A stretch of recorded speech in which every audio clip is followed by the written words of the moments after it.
everybody. I'm going to come back to the topic of gay marriage one last time, just because my last video, it was my first video, and I feel like I've missed a few key points, and so I'm just redoing this, and then no more videos on gay marriage. I'll go on to other things. Okay, before I start this video today, I want you to know that I am not intending to pick out homosexuality because it's like a super mega bad sin. Because all sin is equal. And the sin of homosexuality is just the same as the sin of lying and sin of being cruel. Like cruel to people, cruel to animals, you know. But since the majority of the world still find lying and cruelty to be incorrect, I'm doing a video on gay marriage. Now by making this video, I don't mean to make you guys upset. I know a lot of you become upset because I have different opinions, but that's not why I make videos, just to rile people up. That's not what I'm doing. I'm trying... I don't think that homosexuals are terrible or anything. I earnestly pray that all of you will find the love that God has for you and repent of all sins you face. I am again going to begin by stating that if you are a Christian, that probably means that you agree with what the Bible has to say.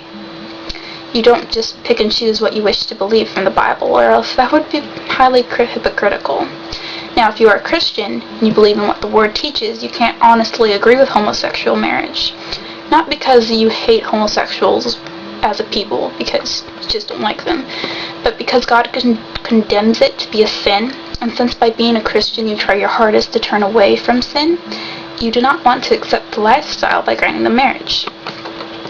You can find proof to back this up, as God finds it wrong in Genesis, which is the first book of the Bible in the Old Testament, in case you don't know.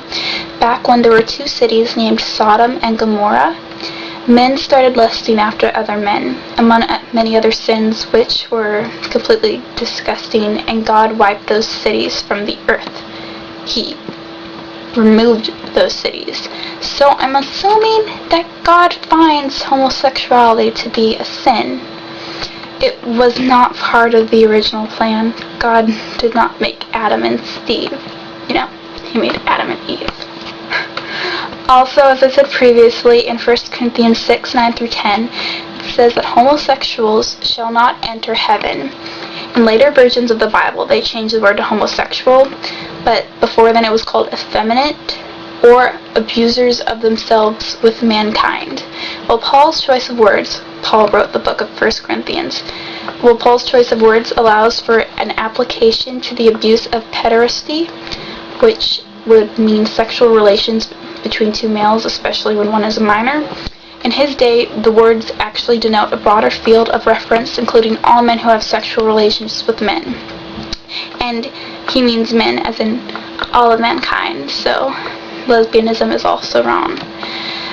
The assumptions that A, all sexual relationships are equal before God, B, Paul's descriptions are of excessive practices, and C, homosexuality is a biblically approved expression of sexuality, are completely illogical and necessary fundamentals to popular conclusion that Paul was discussing only abuses and homosexual behavior.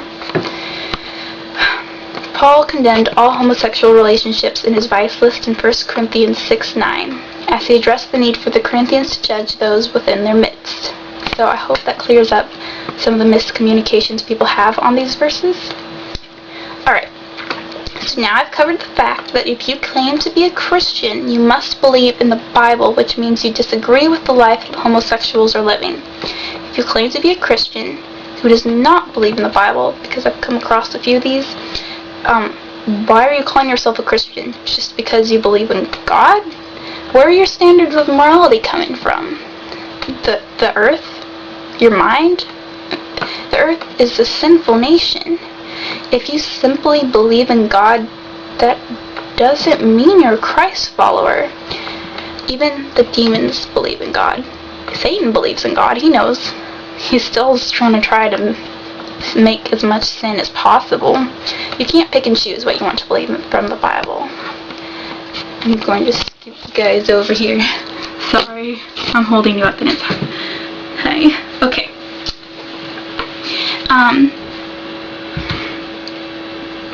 Now that I have all of Christianity covered, I will say this again. If you are not a Christian, I can't give you the apparently logical reasoning for why it is considered sinful. Since you base your morals and opinions on feeling rather than a set book, which tells you everything you need to know, you can't choose to believe whatever you want. I'm simply reading something in this video for you to think about. Personally, I believe that in America, the government should not have the right to decide marriage between two individuals. I believe that should stay between the individual. The government does not really need to be involved in marriage. Why? Why do they need to be involved? What does it matter? But since they are, marriage should maintain a holy bonding between man and woman. Now, I've received many comments claiming that since apparently 50% of marriages become divorced, marriage isn't a holy bonding anymore, so what does it matter? Now, I look down on divorce, and God does as well, because I believe you're breaking a promise you made in front of your family and your friends and before God. You made a commitment to that person to love them till they die.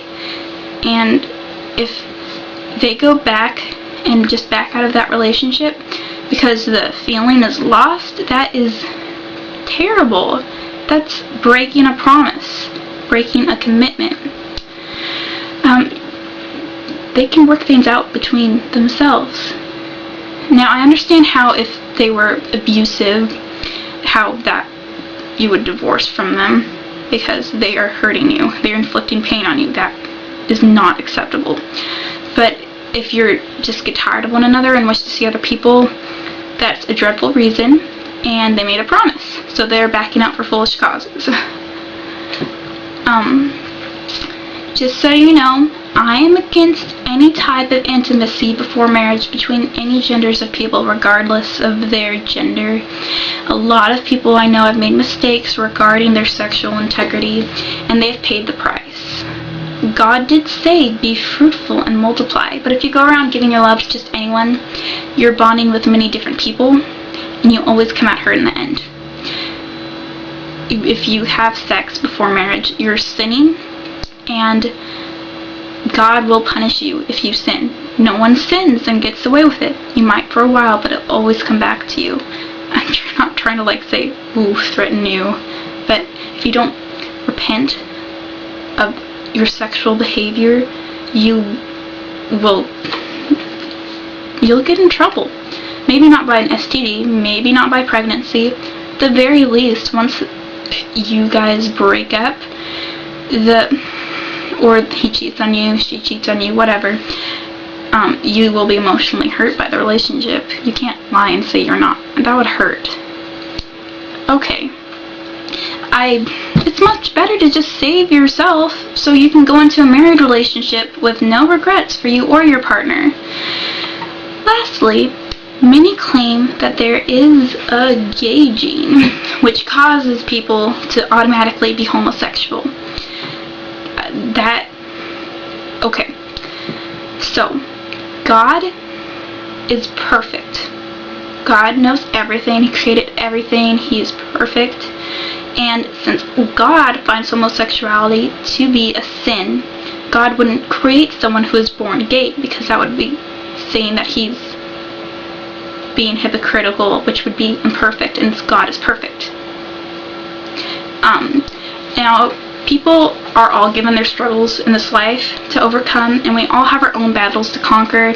For some, this may be stealing. For others, they might be more inclined to being homosexuals because of their background, because of abusive relationships with either of the sexes, because they have been misconstrued. I don't mean like they're crazy. I just think they've been misguided in this world.